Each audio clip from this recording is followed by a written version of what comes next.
Nung una po, nung start ko po, nung nagtrabaho ako doon, 2017, August 7 yun. Nung una po, pagpasok ko doon, kabait-bait po sa akin. Nung huli na po, nung nagkukunting mali lang po, nung 2020, sinasaktan na po ako. Kunting mali lang po, sinasaktan na po ako doon. Ang ginagawa po sa akin, itong tainga ko, suntok ng suntok po sa akin. Tapos po, yung pag konting mali po, yun, tuloy na tuloy po yung nananakit sa akin. Tinatagyakan, hinahampas. Tapos po, inuuntog sa freezer. Saan po? Sa freezer po, nakahigang freezer. Inuuntog po yung ulo ko sa CR. Tapos sa mga dingding, kahit saan po. Sino unang nanuntok? Yung babae, lalaki? Yung pong babae. Ito po ay nagsimula noong 2020. Ito na po yung COVID pandemic. Tama po? Opo, Kasi- na po nila ako pinalabas. Kasi siguro yung mga amo nyo ay hindi rin lumalabas ng bahay kasi lockdown noon. Opo. So tuloy-tuloy po yan hanggat kailan po kayo nawalan ng vision, hindi na kailan kayo nabulag ng paningin? Kailan kayo nawalan ng paningin? Ito pong kaliwa, kasabay po ng tainga ko.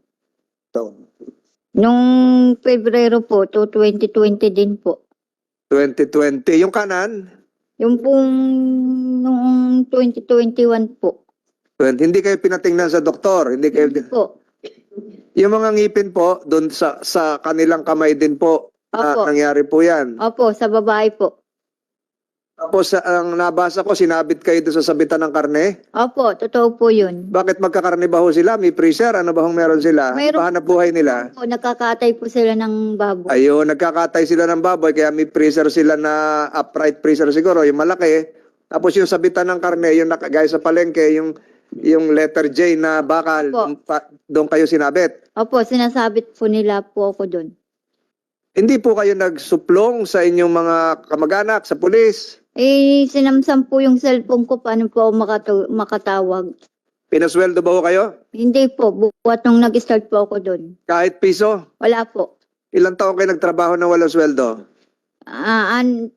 Para pong 7 taon na po. 7 taon walang sweldo? Opo. Meron sigurong katanungan dito. Alam nyo ho, napakahirap po nung kahit isip-isipin ko, kaya ko pa ituloy yung mga tanong. Alam ko yung nararamdaman niya, pero si Senator Padilla nagsabi na gusto niya maunang magtanong. Hindi kayo sumulat o hindi kayo pinasyalan din ng inyong mga kamag-anak? 7 taon hindi kayo umuwi sa Batangas. Taga Batangas ho kayo, di ba?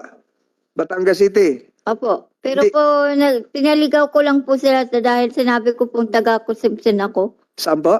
Sa consumption sa San Jose. Pero taga saan ho talaga kayo? Dito po, taga-Batangas po. Taga Batangas. Po. Tapos, ni minsan hindi kayo umuwi sa Batangas sa 7 taon? Opo. Pasko, mahal na araw, Hindi po. araw ng mga patay, hindi kayo umuwi. 7 taon, nilaan niyo po yung buhay niyan. Tumulong kayo doon sa inyong mga pinamamasukan. Opo. Oo. May mga balita pa na pinaguhubad kayo, pinagsasayaw. Opo, totoo po yun.